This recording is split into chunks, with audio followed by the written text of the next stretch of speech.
clones gone crazy, a mission gone wrong, and a new rebellion on the way. It's been an unpredictable week in sci-fi. Robert Pattinson just keeps dying in Mickey 17. Start your own rebellion with new Rebel Moon game. And not everything is as it seems aboard Odyssey 1. Welcome to Ion Sci-Fi, I'm Raymond Pedora. A trailer has been released for Bong Joon-ho's latest sci-fi story, Mickey 17. Robert Pattinson plays unlikely hero Mickey Barnes, who decides to escape Earth by joining a space mining operation. Without reading the fine print, he ends up assigned to an icy planet as an expendable, which means when he's inevitably killed in the line of work, his body will be cloned and most of his memories transferred. When his 17th iteration accidentally survives, Mickey confronts himself and things start to go wrong, especially as duplicates are against the law and require the final death of all versions. Based on the 2022 novel of the same name by Edward Ashton, the black comedy explores themes of identity and immortality. This is Bong Joon-ho's first movie since directing Parasite, which took out an Oscar for Best Picture in 2020. Pattinson is joined in the cast by Mark Ruffalo, Toni Collette, Naomi Ackie, and Stephen Wen. Mickey 17 is due in cinemas January 2025. A video game will be joining Zack Snyder's burgeoning Rebel Moon franchise. Bloodline, a Rebel Moon game, was announced at Netflix's recent Geeked Week event. Indie game studio Super Evil Megacorp has teamed up with Netflix Games to deliver a 4-player co-op set in the Rebel Moon universe, but standalone from the events of the movies. The action takes place on a different planet, Crypt, where a fresh rebellion against the Motherworld has begun. Players are promised a range of missions that could involve anything from all-out skirmishes to surgically executed assassinations. Bloodline joins a growing lineup of games available with a Netflix subscription, including Grand Theft Auto and Hades, with Assassin's Creed and Halo titles also reported to be in development. Bloodline is expected sometime in 2025, although registration for a closed beta is currently available. Sci-fi psychological thriller Slingshot is in cinemas this week. The movie is set in the near future and follows a deep space mission to Saturn's moon Titan, which requires a slingshot maneuver around Jupiter to make it. The Odyssey 1 has already been in space for nearly 2 years by the time it reaches a critical midway point, with the crew spending time in drug-induced hibernation to deal with the long journey. Astronaut John, played by Casey Affleck, begins exhibiting side effects from the drugs after he wakes up. The mission suddenly begins to unravel, starting with a collision that damages the ship, but the computer knows nothing about. One of the other astronauts insists the mission should be aborted, but Mission Commander Franks, played by Lawrence Fishburne, is determined to continue. As the mission goes from bad to worse, so does John's condition, and he begins to question reality. Director Mikael Hafström says he has always been drawn to psychological dramas that deal with the impact of isolation in confined spaces, a popular theme recently with Netflix's Spacebound and the Apple TV Plus series Constellation, exploring the same concept. Slingshot is in cinemas in the US from August 30 and Australia from September 19. And joining me now for the latest from Hollywood is North American correspondent Christian Baines. Thanks for joining us, Christian. My pleasure, Raymond. It's always a pleasure to be here. So let's start with the hard-hitting questions. In the wake of the cancellation of The Acolyte and of the lower-than-expected viewership ratings for Doctor Who on Disney+, there are some accusations that big franchises are going woke. What are your thoughts on that? I think it's a stretch to call that an accusation. Honestly, sci-fi by its nature is about political commentary and social commentary and exploring elements of the real and palpable world here on Earth through the use of creative and fantastic worlds. So the idea of sci-fi suddenly going woke has always been a bit of a fatuous one, as far as I'm concerned. Uh, I do sort of get some of the gut reaction though to some of these shows, and I think it comes from a place of resistance, not so much to wokeness or the representation, because obviously we're seeing representation of a lot of groups that have historically not seen themselves at the forefront of sci-fi, and that is a good thing. But it's when they get shoehorned in there, it's some sort of a like a corporate ticking boxes completion list. I think that's a very cynical way to implement representation, and I think people do pick up on that. Audiences are very canny, sci-fi audiences extremely so, and they can smell when a character has been built specifically with greater emphasis on ticking, if you want to say, woke boxes than actually creating an organic character. Um, and it's a difficult thing to call out because a lot of the time, if you do call out the fact that this is going on, it's very easy to get dismissed as racist or sexist or homophobic or whatever. But it does come down to good writing. Some of the writing around these characters is fantastic, and a lot of it is just very, very corporate and very, very stale. I think that The Acolyte is a show that has found this out firsthand.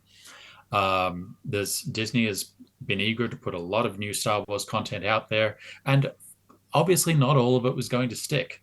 And The Acolyte, I feel it just didn't have a protagonist that was particularly compelling and made the use of the some of the potential representation that was offered there.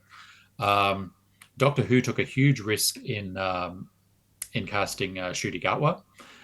It was a good risk. I think it's a very different Doctor than we've seen. I'm excited each time he's on screen just to see what direction we're going in. But it is a very different Doctor, and maybe that's representing some of the shift in demographics that we're seeing as well. So, what these shows, I think the creators and showrunners need to sort of ask themselves is, okay, who is their demographic? How much do we want to cater to that demographic, and how much do we want to sort of challenge that demographic and invite them to come along with us on this journey? Which is, in my personal opinion, what Doctor Who is doing. And not everyone is going to be up for that, and that's quite okay. But in terms of accusing sci-fi of going woke, oh no, that's a fundamental misunderstanding of everything sci-fi has ever been.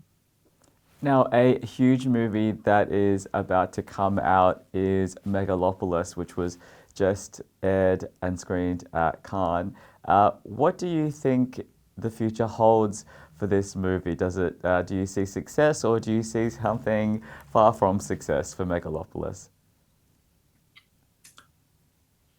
Um, It's hard to predict because we are talking about Francis Ford Coppola. He is one of the evergreen sort of legacy directors from a Hollywood system that is well and truly dead and gone. Having said that, he's still extremely well respected and well esteemed. He's given us classics that hold up to as well today as they ever have. And Megalopolis is certainly a movie that had people intrigued for a very, very long time while it was in development. Uh, for it to come out and have the kind of lukewarm reaction it has is admittedly quite disappointing, or it must be disappointing, devastating, surely for Coppola. But then perhaps it's not. He's always been a filmmaker who is willing to take risks, willing to spend massive amounts of money on a project that if he believes in it. And willing to wear it if the project doesn't pan out. Uh, my concern with Megalopolis is I'm not hearing. Um, it's got a very polarized review with critics, but it doesn't seem to be catching on. Um, I guess a cult of defenders outside of the core cinephiles or core Coppola fans.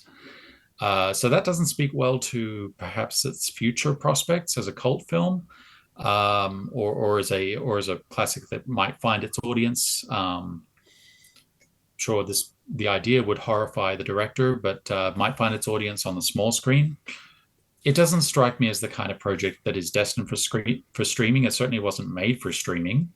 So we'll see how it pans out. I wouldn't write it off as yet, but yeah, it's been definitely stumbling over the starting line, which raises some uncomfortable questions about its future. Now the relationship between sci-fi and animation has always been pretty strong, but it's going from strength to strength at the moment with the success and reviews of Transformers One and the upcoming animated show for. Oh, sorry, what was the question? Terminator Zero. Oh yeah, let me just ask that question again.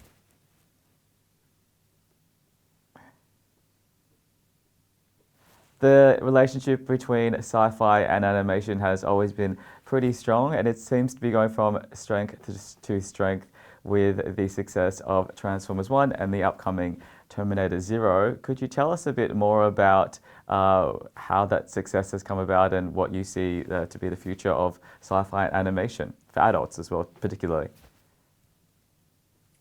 I think it's always kind of been inevitable, and I would argue it's not really anything new. As you said yourself, it's always been a bit of an interplay between sci-fi and animation. Certainly in East Asian culture and media, this has been absolutely dominant for a very long time now. But we've had, animated sci-fi back to, say, the heavy metal films of the 80s, um, cult film. There's a wide variety of cult films out there. Um, Fantastic Planet.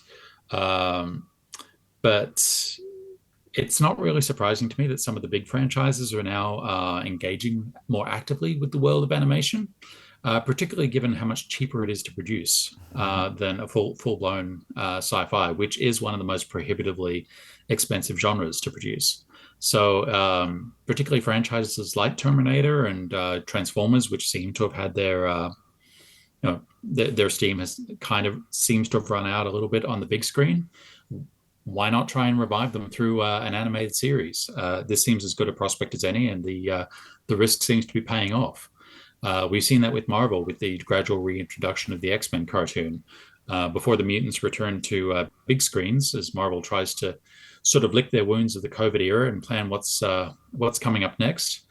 The new X-Men series has been a success for them, so that speaks to more solid animated sci-fi to come. And personally, I loved Akira and movies like that. So yeah, looking forward to more animated sci-fi myself. Yeah, I mean these films are classics. I don't know if we're going to get anything on that level. Certainly, there is a resistance to trying to do live action versions of these films. So the fans are quite protective of the animated property, but I think they have good reason to be. So these films, we're still talking about them all these years later, um, including fans who weren't born when the films were originally released. Uh, so yeah, I think it's an exciting development, and uh, it'll be interesting to see where it goes from here and how it can sort of whether it can revive some of the franchises that have been struggling of late. Now, Michelle Yeoh is due to take Star Trek fans on a new adventure in Section 31 coming soon to our screens. What is your prediction for this, and do you see this as the first of many films in this specific spin-off? Okay, I'm certainly not, as of right now, and I say this with a heavy heart because Michelle Yeoh's character was easily one of the best elements of Star Trek Discovery. Um, I don't see any future spin-off films happening out of this one. I think the producers made the smart choice in making it a feature film as opposed to trying to spin a series.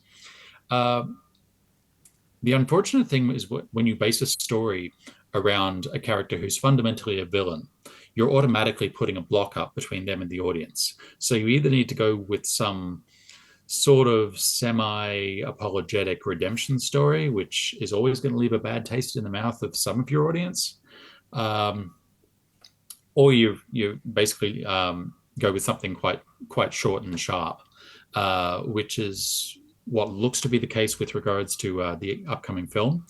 Response to the trailer has been lukewarm at best, but that could also just speak to the troubled production that Section 31 has had so far.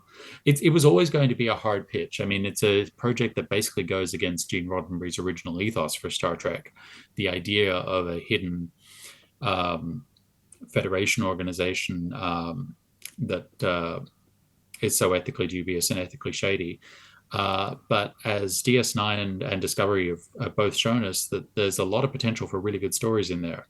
So if they can tap into some of that sort of attitude and creativity and find characters for the Giorgio character to be a foil against, so just to give the audience kind of an in without watering her down, I think it could be a good addition, if not a major addition, but certainly an enjoyable addition to the Star Trek canon.